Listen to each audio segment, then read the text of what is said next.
وہ بھی تو اس کی تلاش میں ہے. جب دونوں کی تلاش آپس میں ملتی ہے اس کیفیت کو وصال کہتے ہیں, اس کیفیت کو ملاقات کہتے ہیں. اب ایک کام کیجئے, یہاں بھی تھوڑی سی جگہ ہے, کچھ لوگ ادھر آ جائیے کیونکہ سب آئندہ آنے والوں کو تکلیف ہو رہی ہے. تھوڑا سا اگر آپ لوگ ادھر آ جائیں, باہر بارش ہو رہی ہے. ویسے کہتے ہیں عاشورے کے دن آسمان ضرور برستا ہے, آج امام کے چہلم کے دن بھی آسمان برس رہا ہے.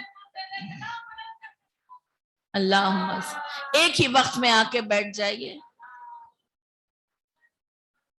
ہم غربت کی بات کر رہے ہیں, آپ فاصلے کی بات کر رہے ہیں. ذرا تھوڑا سا درود پڑھتے جائیے اور آگے آ جائیے. وہ زحمت زیادہ تکلیف دہ ہے جو باہر برسات میں بھیگیں گے.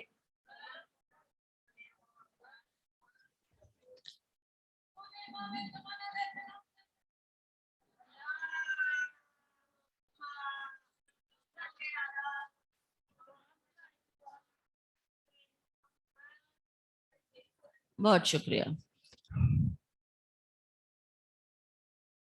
درود پڑھ لیجئے محمد اور آل محمد.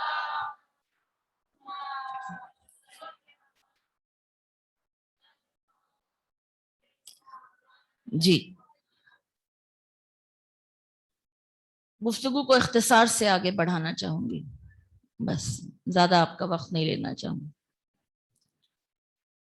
جب مینز کے باوجود انسان پر ایک کیفیت آتی ہے کہ سب کچھ ہے لیکن وہ کچھ نہیں ہے جس کی اسے کھوج ہے, جس کی اسے تلاش ہے, جو چیز اس کے خانہ ویرانی کو دور کرے, جو اس کے مطمئنہ کا سبب بنے, جو اس کے دل کی تسکین کا باعث بنے, جب وہ نہیں ملتی, تو جب خدا کہتا ہے تم کسی غریب کی مصیبت کو دور کرنے کو ہی سمجھتے ہو خدمت الہی, تو آپ کے آگے ہم کئی مرتبہ ان دو الفاظ کو پیش کر چکے ہیں کہ یتیم کی پھر کفالت کرو اور مسکین کی نگہداشت کرو.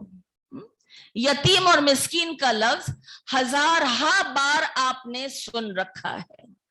اچھا, اس وقت یتیم اور مسکین کو ظاہری آنکھوں کو بند کیجئے اور باطنی نظریے سے دیکھیے.